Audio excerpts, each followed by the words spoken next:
Christmas in Reykjavík. It's December and the holiday vibes have begun filling the city. Here are 5 places that'll get you into the Christmas spirit in downtown Reykjavík. Number 1. The ice rink on Ingólfstorg. Grab a cup of hot chocolate and go ice skating downtown. The ice rink is open on most days from noon until 9 p.m. The price for ice skating is 1,490 Icelandic kroner per person, including entry, ice skates and a helmet. Number 2. The Christmas cat. On Reykjavík you'll find this giant black cat. But be careful because it's been known to eat children. The Christmas cat is the pet of Grilla, who's the mother of the 13 Icelandic Yule lads. They are quite the family.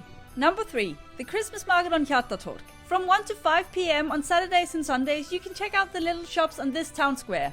Number 4. The Oslo tree on Østervöllur. This Christmas tree symbolizes the friendship between Reykjavík and the Norwegian capital city of Oslo. If you're in luck, there'll also be some extra holiday events during weekends, such as this meet and greet with Leppalúði, the father of the 13 Icelandic Yule lads. Number 5. Kólapotið. Reykjavík's flea market is open during weekends all year round, but it's especially cozy during Christmas time. It's open on Saturdays and Sundays from 11 a.m. until 5 p.m. And it's a brilliant place to go shopping for souvenirs, such as a traditional Icelandic sweater. Save this video so you'll know where to go for Christmas vibes in Reykjavík.